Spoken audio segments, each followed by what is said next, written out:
Lord of the Mysteries. Chapter 771. Fate's Siphon. What item would a snake of fate be interested in? Klein slowly sat up and leaned against a pillow. He thought for some time and decided to consider it at a later date. After all, he was still at least a month away from Will Aucepton's birth. He could also leave the question for the Hermit Katla and Queen Mystic Bernadette, who was backing her, to rack their brains over. Of course, Klein didn't eliminate the possibility of Will Aucepton's sudden choice of having an early birth. He slowly turned his attention into creating a Worm of Time charm. According to Will Aucepton's explanation, he had most of the conditions required, but he was just short of the corresponding symbol. Pray to the fool and use the powers of the mysterious space above the gray fog. I wonder if a symbol corresponding to the Marauder pathway would work. Even if it does, I don't know what it is. Unless I pull a Marauder above the gray fog and let the high-back chair produce the corresponding pattern. As Klein thought about the details, he suddenly had an idea. In that case, perhaps he could try the symbol behind the fool's chair. It was the pupilless eye, a symbol representing concealment, and the contorted lines that represented change. I wonder if it will work. Divination won't be able to rule it out by elimination, but I can predict if the attempt will be successful. Besides, even if it fails, it shouldn't be too big a problem. After all, I'm praying to myself. Even if the material were to be wasted in the experiment, it would enter above the gray fog and not be lost. With this in mind, Klein felt pumped. He couldn't help but get out of bed to try out the experiment that very night.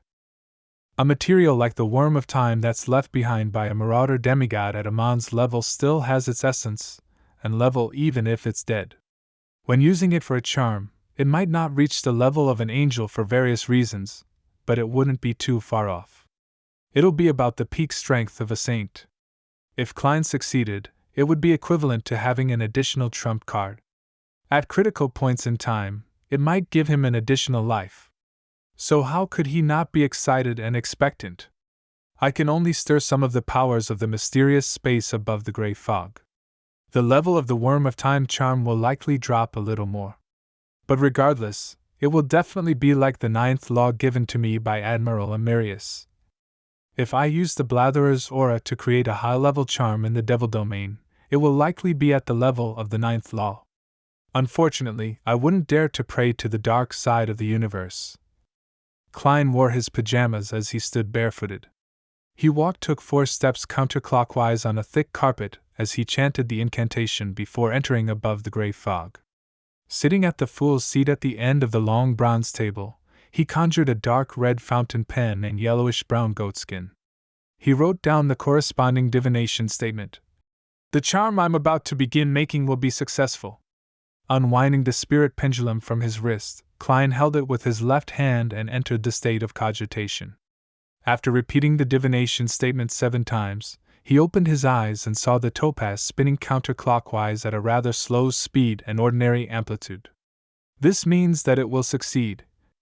But that begs the question, will it successfully verify that the symbol I use is effective, or successfully verify that it doesn't work? As an experienced seer, Klein attempted to interpret the revelation, but he failed to obtain any confirmation. With regards to that, he could only decide to experiment. There was no way for him to eliminate the mistakes if he didn't do so. Right on the heels of that, Klein wrote a new divination statement. The assassination of Mr. X this Friday will be dangerous. This time, the topaz pendant continued spinning clockwise at a faster frequency and greater amplitude. There's significant danger, but it doesn't reach the level of a demigod's participation, much less that of a king of angels. If it involves an existence of that level, he will definitely sense my divination and resist it. From the looks of it, Angel of Fate Ouroboros will soon be let out of Backland. This means that the danger itself is a result of Mr. X and his subordinates. It's within the limits of what I can handle. As long as I don't make a mistake, the chances of success are pretty high. Klein made a judgment, put down the pen and paper, and returned to the real world. As a mysticism expert who often created charms, he had no lack of common materials. He immediately got out some candles and lit them on the table. Following that, he set up a simple altar against the glow of dusk. He then used a piece of silver to draw out the combined symbol that represented the Fool. As Klein didn't know what path number the Fool represented or what magic labels there were, he could only ensure that both sides remained equal. According to the books of charms he had read, these would similarly satisfy the rules of mysticism, but the corresponding might would be reduced. The chances of failure would rise because the existence that one was praying to could consider it as being irreverent and not pious enough. Of course, it wasn't a problem for Klein since he wouldn't reject himself. After completing the act of carving the symbol, Klein found a metal bottle and used his spirituality together with a container, and he then poured the mercury out and filled the carved-out pattern. This time, he decided to complete only the front side for now. He would then summon himself and respond to himself. He would then bring the worm with the 12 translucent rings back to the room and then place it on a silver sheet. After doing all of this, Klein adjusted the altar and took 2 steps back. He then said in ancient Hermes, "The Fool that doesn't belong to this era." Following the process, he completed the necessary steps before taking 4 steps counterclockwise and entered the space above the gray fog. After imbuing himself with the Black Emperor card, he used his spirituality to stir a tiny amount of the powers above the gray fog to respond to his prayers. While the surging energy poured into the circle of light, Klein didn't hesitate to return to the real world. He saw the altar had turned dark and gloomy, as though there were countless secrets hidden here. And the silver sheet had already floated up, fusing with the worm of time's corpse. Klein took 2 steps forward, flipped the silver sheet around, and he filled the carved symbol on the back with mercury. As the lines lit up, they effused a hazy luster. Klein rapidly retracted his arms and saw the luster grow richer. He then enveloped the silver sheet and the worm of time's corpse inside. Suddenly, the darkness around the altar distorted as the entire space seemed to turn abnormal. This change disappeared as fast as it came. The charms filled with strange patterns slowly landed on the desk. It was entirely translucent in color, and was dark black. It was like a miniature card made out of a special crystal. It also resembled the eyes of a particular existence that was watching this world. It succeeded. It really works. Klein was delighted as he hurriedly picked up the charm. He found it cold to the touch as if he was touching snow. Regardless of the resulting effects of the charm, just its formation had meant a success. Klein had once again obtained a high-level charm at the demigod level. He busied himself again, bringing the completed item above the gray fog. He then used dream divination to figure out how to use it. The charm, which was in the shape of a black crystal card, had only one effect, but it was highly potent. It was to siphon off the luck of others. And to be precise, it was to graft fate. A period of the target's fate would be grafted onto the user. The simplest situation would be when an enemy is about to kill me.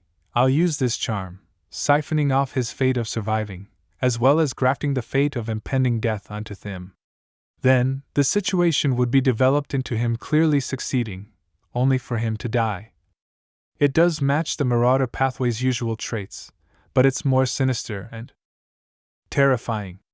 It's going from stealing wealth to stealing fate. If the Worm of Time were alive, and I was able to fully employ the power of the mysterious space above the gray fog, this charm might even point towards the domain of time. As Klein thought, he felt a sense of fear. If it wasn't for the assistance that this mysterious space had given him by obstructing and purging things, he had no way to deal with the Worm of Time. Phew, now it's mine.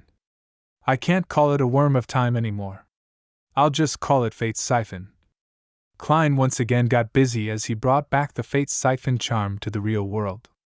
After dealing with the traces of the ritual, he gravely placed the high-level charm into the iron cigar case, putting it together with Azek's copper whistle and the Senor gold coin.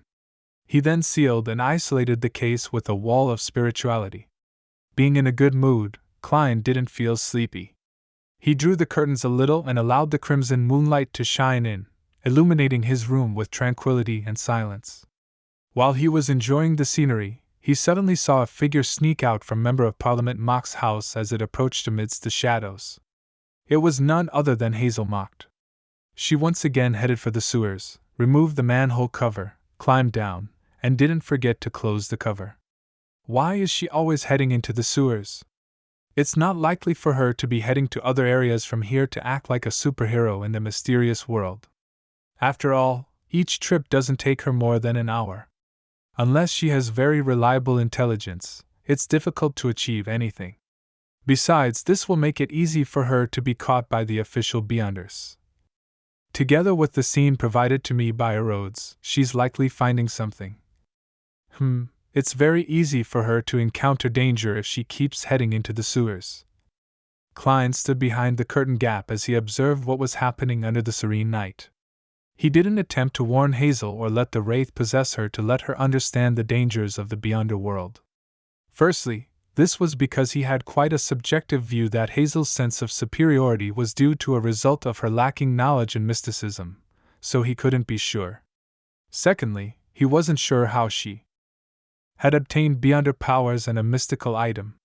Warning her out of gratitude for her kind deed earlier would easily attract unwanted attention or even trouble.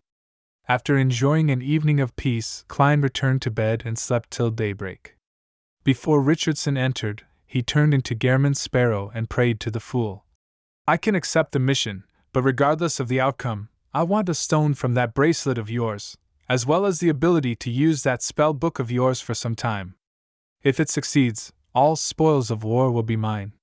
You can only take the target's head. If required, you will need to provide assistance.